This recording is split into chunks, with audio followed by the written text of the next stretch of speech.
They called her the scarred bride, whispering that no man would ever see past the marks life left upon her.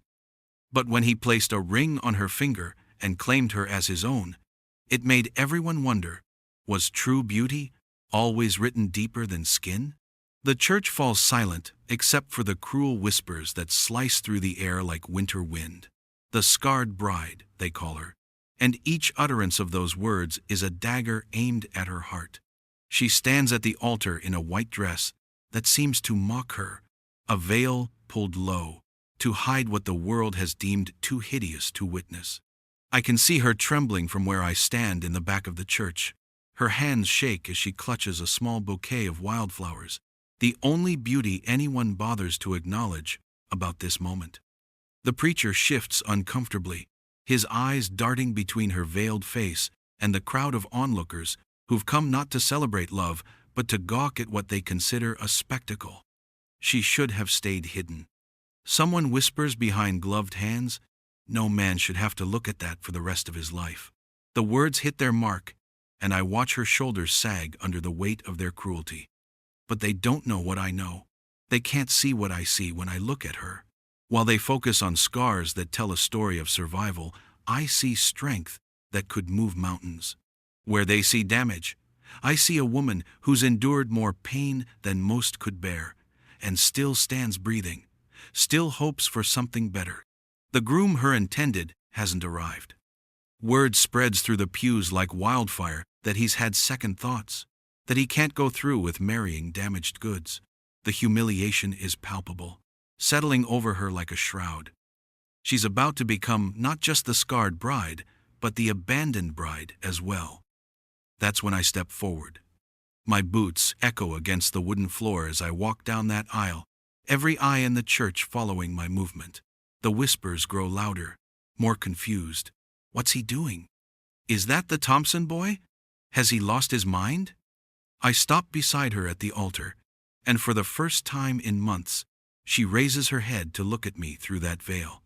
Her eyes, God, her eyes are the color of storm clouds, deep and powerful and alive with emotions she's been forced to hide for too long. "Ma'am," I say, my voice carrying clear through the church, "if you'll have me, I'd be honored to be your husband." The church erupts in gasps and murmurs, but I don't care about their shock. I care about the way her breath catches, the way hope flickers in those beautiful eyes like a candle being lit in the darkness. If you believe beauty is more than skin deep, stay with me, because this story will change the way you see love. Her name is Sarah, and 2 years ago, she was the most sought-after woman in 3 counties. Men would ride for days just to court her, drawn by golden hair that caught sunlight like spun silk and a laugh that could make the hardest rancher forget his troubles. She had dreams then of love, of marriage, of children who would call her mama. The fire started in her family's barn during the worst drought anyone could remember. A lantern knocked over by spooked cattle, dry hay that caught like kindling, flames that spread faster than prairie wind. Most people would have run to safety, but Sarah heard the screams of horses trapped in their stalls and didn't hesitate. She saved 6 animals that night, leading them one by one through smoke so thick it turned day to night. But on her final trip into that inferno, trying to reach the last terrified mare, a burning beam came down. The flames found her face, her neck, her arms marking her with scars that would become her identity in the eyes of others. For months, she lay in agony, while her flesh healed into patterns that told the story of her courage. But when she finally emerged from her room, bandages removed and mirrors faced, she discovered that heroism had transformed her into something the world couldn't bear to see.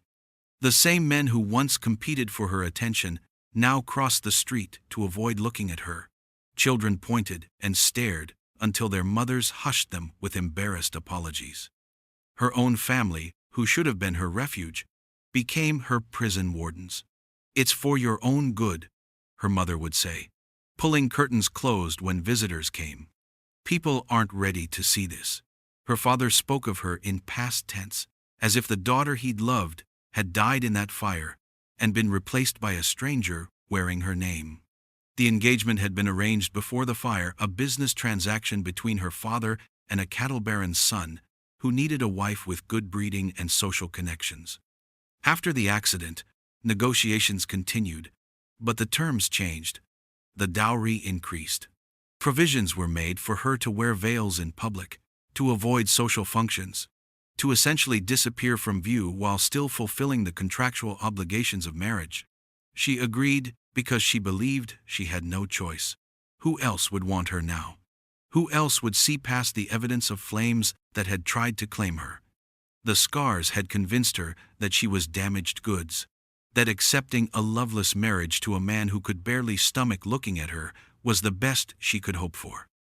But sitting in that church, abandoned at the altar and facing a congregation's cruel whispers, Sarah realized that some fates are worse than being alone. I first saw Sarah 3 months ago at the general store, though she didn't know I was watching. She moved through the aisles like a ghost, her head covered by a plain brown shawl, trying to make herself invisible. But invisibility is impossible when you carry yourself with the kind of grace that comes from surviving hell and choosing to keep walking. Most folks gave her a wide berth, some out of cruelty, others out of misguided courtesy. They acted like her scars were contagious, like looking at her too long might somehow mark them too. But I found myself studying the way she carefully examined each item before purchasing, the gentle way she spoke to old Mrs. Henderson behind the counter, the quiet dignity she maintained despite the stares and whispers that followed her everywhere.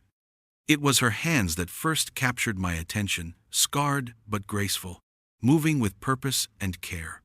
These were hands that had reached into fire to save innocent creatures, hands that bore the permanent marks of selfless courage.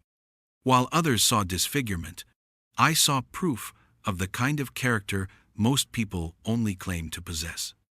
Our eyes met accidentally when she turned to leave the store.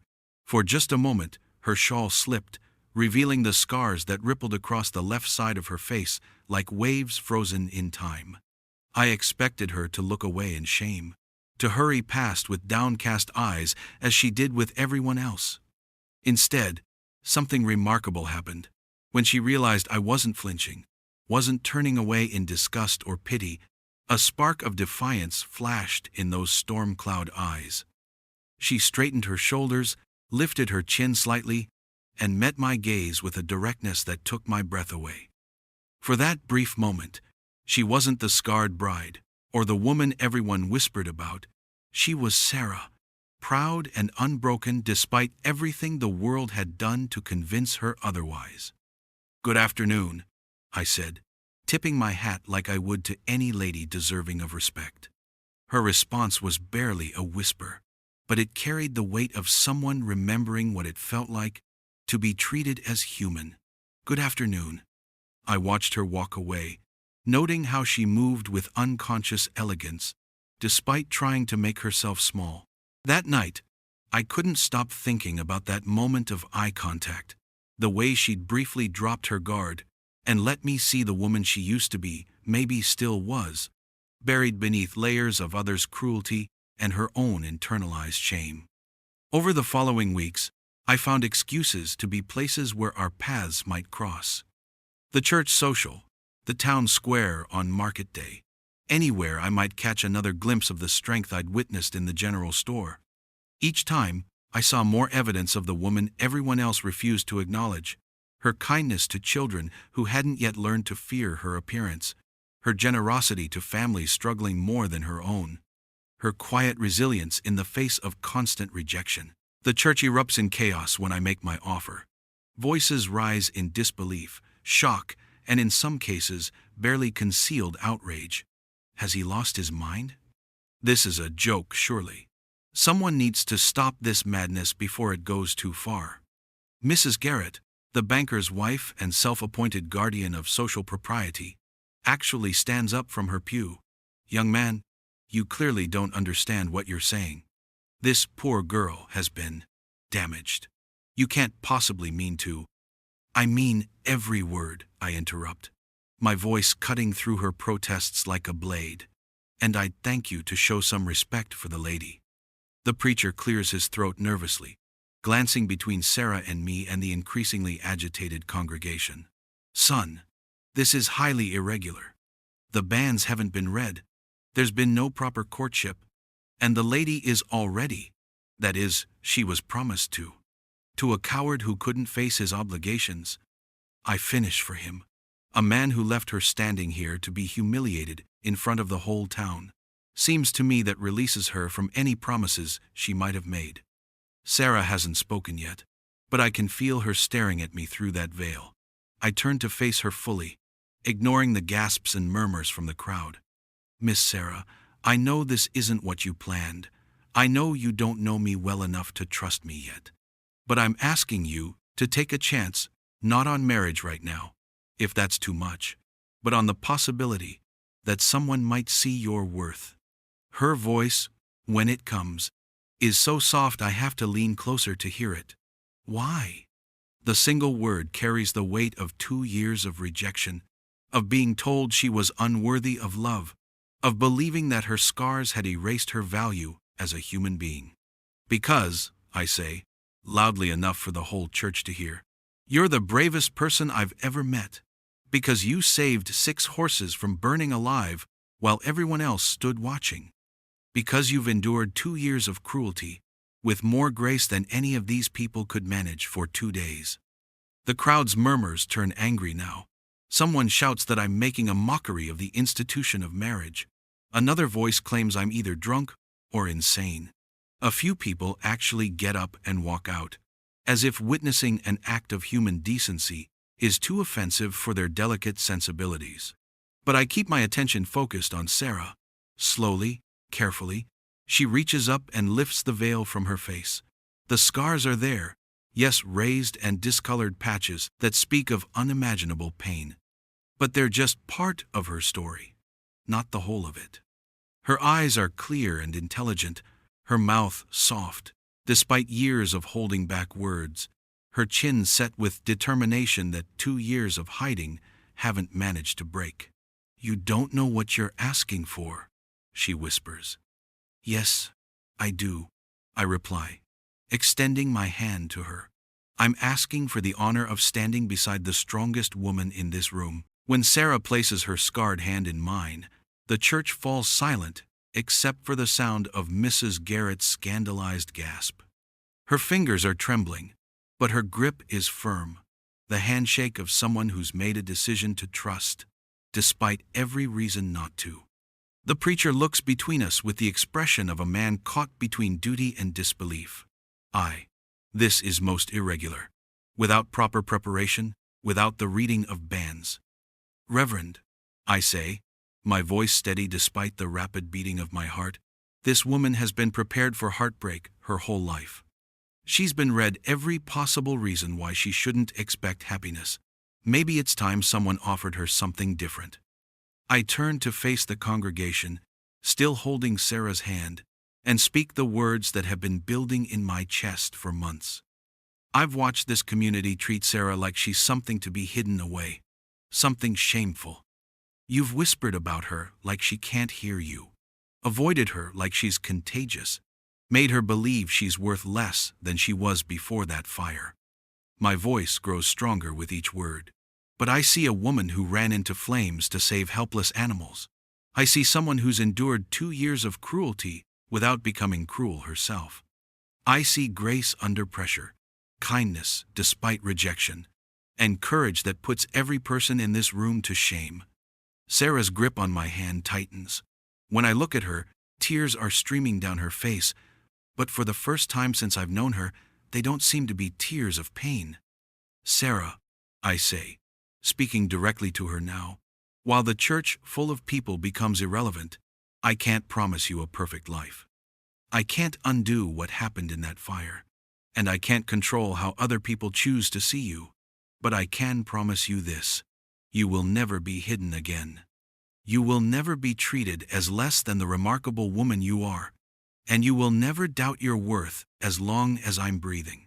The preacher, perhaps moved by the sincerity of the moment or simply wanting to escape the social awkwardness, finally steps forward. Do you, Sarah Elizabeth Morrison, Take this man. I don't even know your name, Sarah whispers, a laugh breaking through her tears. James, I tell her, grinning despite the gravity of the moment. James Thompson. And if you'll have me, I'd like to spend the rest of my life proving that you made the right choice. The ceremony that follows is unlike any wedding that church has ever witnessed. Half the congregation sits in stunned silence. The other half whispers among themselves about scandal and impropriety. But at the altar, something beautiful is happening. Two people choosing each other, not out of convenience or arrangement, but out of recognition of something real and valuable. When the preacher pronounces us man and wife, when I lift that veil and kiss my new bride's scarred but smiling face, the whispers turn to shocked gasps. But I don't care about their approval anymore.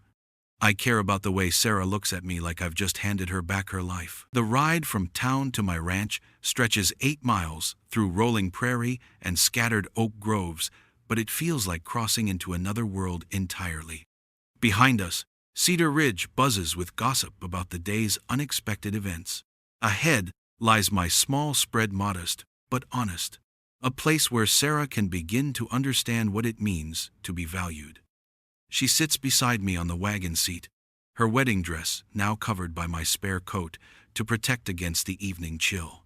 The silence between us isn't uncomfortable exactly, but it's loaded with unspoken questions and careful uncertainty. Every few minutes, I catch her stealing glances at me, her expression mixing gratitude with bewilderment. "You don't have to do this," she says finally, her voice barely audible above the wagon wheels. "What you did back there, it was kind, but you don't owe me anything. If you've changed your mind." Sarah. I pull the horses to a gentle stop and turn to face her fully. "I didn't marry you out of kindness. I married you because I've been hoping for months that you might give me a chance to prove myself worthy of your attention." Her eyes widen with surprise. "Worthy of my attention? James, look at me. Really look at me. I'm not the woman men hope to marry. I'm the woman they whisper about in warning." In response, I do exactly what she asks. I look at her, really look at her. The scars that run along the left side of her face and down her neck tell a story of incredible pain, yes, but they also tell a story of survival, of choosing to live when it would have been easier to give up. Her eyes hold depths that come from suffering without becoming bitter. Her mouth, even when set in lines of self-doubt, curves naturally toward kindness. I see a woman who's beautiful, in ways that have nothing to do with what fire can touch. I tell her honestly, I see someone I'd be honored to call my wife, if she'll let me earn that title. We resume our journey as the sun sets behind us, painting the sky in shades of gold and crimson. When the evening grows cold, I drape a blanket around her shoulders without being asked. When we stop to water the horses, I offer her biscuits and coffee from my travel pack, noting how she accepts these small kindnesses with the wonder of someone unaccustomed to being cared for. "Why aren't you afraid of me?" she asks as we near the ranch. "Everyone else looks at me and sees something horrible, something to be avoided. But you," she trails off, unable to finish the thought. "I look at you and see someone who fascinates me." I answer truthfully. Someone strong enough to survive what would have broken most people. Graceful enough to remain kind despite how she's been treated. Brave enough to trust a stranger with her future. The ranch appears as a cluster of warm lights in the growing darkness. A modest house, a well-built barn, corrals where my horses whinny a greeting. It's not grand, but it's mine. And now it's hers too if she wants it to be.